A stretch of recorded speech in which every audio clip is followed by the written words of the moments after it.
Good day, dear students. Today, your learning objectives will be first, transformation of ideas into opportunities, how to identify product, steps involved in investigation of potential of an idea. Now, transformation of ideas into opportunities. So, basically, after studying about idea fields, after generating an idea with the help of various idea fields, the next step what we have to make sure is to understand, to scan the environment, and most importantly to understand about what exactly, how is an idea going to develop into an opportunity. Now, in the diagram there you can see an idea, how will it reach to the destination of an opportunity. So there are these four major criterias. One is your skill, knowledge, competencies, and creative thinking.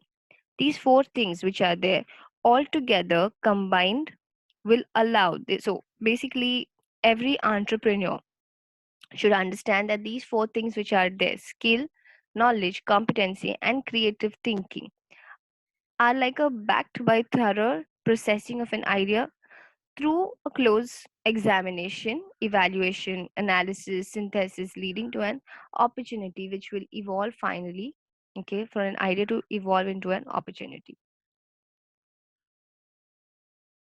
So every viable venture, as I said, can exist only with these four things. Okay. Now, most important is every entrepreneur should understand that these four things which are there, combine it together along with your idea and then go ahead. Now, how do you identify the product? An entrepreneurial idea should give rise to a definite product. So, whatever is your thinking, whatever you had in your mind as an entrepreneur, you have to understand to put that into a reality. And once you gain an opportunity, you have already spotted, okay, here I can give my best and take this, grab this as an opportunity. Then you immediately have to scan the environment, understand about the environment, and then go for it.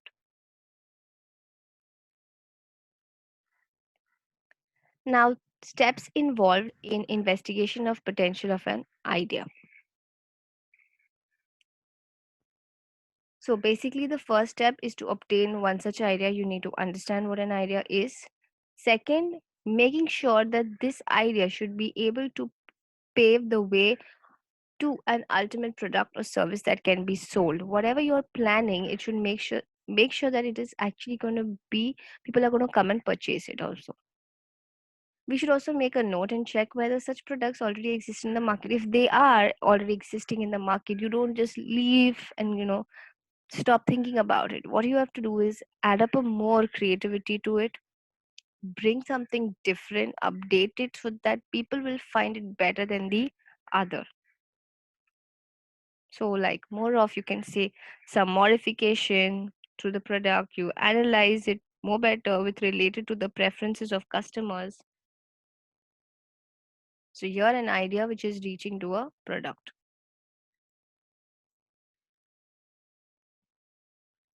Now examples. Now basically this example is like something and innovating a new pen drive. Okay. It can be for anybody. Now here let's say for teachers, especially for teachers, which will have an inbuilt antivirus and which can be worn as a watch as well. Okay. So here what happened, this will minimize the problem of losing the pen drive. So here somebody has identified this product. Okay. So here the first point, identifying the product, is done. Next, application and use.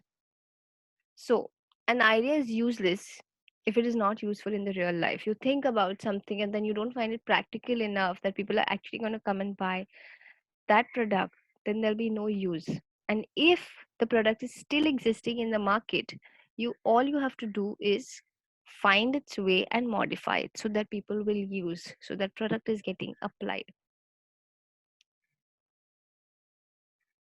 Now, level of operation, the most crucial test for the service and product sector. Now, depending on the usage, it is determined with scale of business. So here we're having three major scales. One is your small scale, medium scale, and large scale. Now, based on these three scales, it's important to understand if I'm starting my business, I will try and realize whether which scale of business is it going to fall for. Now, if I'm planning to start up a small, into a small business which does not require huge large scale industry for me, I don't require so much. So based on that, only every individual will understand whether where they have to invest. So your level of operation is really really important, because there are other steps also. When you start a business, you have to keep in consideration where you're going to start it up. If you're starting up, I informed you, even if you plan for starting a small food stall as well, okay, is actually important for every restaurant person also to have license with related to fire. Okay, fire insurance, all these small small things are important. Why? Because of the level of operation that they're planning to use and what type of business they are planning to use. Next is your cost. So you're the per cost of the product at a particular level of operation, and check if its price is comparable to that of a competitive product. Now in this image here, every factor, at every level, there is a percentage given. So how much, how much rather amount that is spent, so that is put into a percentage form. So here if you go to see at every level, okay, the businessman, the entrepreneur should understand that, okay, here I'm putting so much money, okay, at this level. So at every level that the money is increasing, you have to make sure at the end, okay, you need to compare it with your competitor. So here you will understand where you can cut the cost, or rather where you can save up.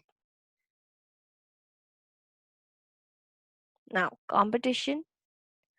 The trends of demand and supply of the market must be studied, assessed, as every product or service will face competition at some stage,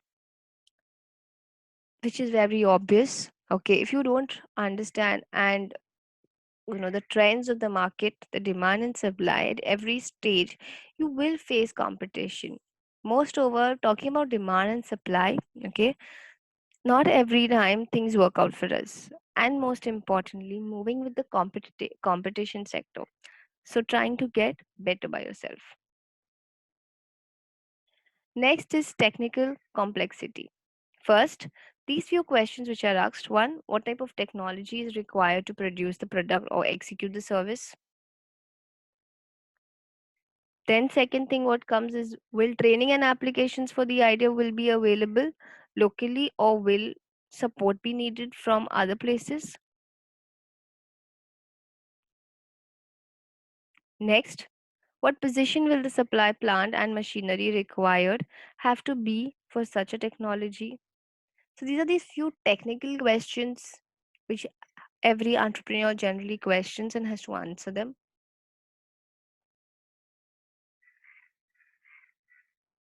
The last point is annual turnover and profit margin. So here we must also examine and have a good estimate of the annual turnover of the idea. If you're having this idea, okay, you need to do an rough estimate. Okay, but rather a rough estimate, but understanding about how is it going to go ahead. So doing this will, what will happen, it will indicate the market share value of your product. Secondly, the entrepreneur has assessed opportunities and potential based on the above factors that he or she must assess. Now, what have you learned in this module? First, for a basic idea to become an opportunity, it has to undergo a vigorous process of examination, evaluation, analysis, and synthesis. A viable venture, this is the main point, transformation of ideas into opportunities. So a viable venture can exist only when skill, knowledge, creativity, and competency are strategically applied on the market orientation, while backed up by the factors which are critical for the market success. Now this is more elaborated there, I made it into a small, what was required there I put. Now, which are the steps involved in the investigation of the potential of the idea are: first, product identification, application and use; third, level of operation; fourth is cost; fifth, competition; sixth, technical complexity; seventh is your annual turnover and profit margin.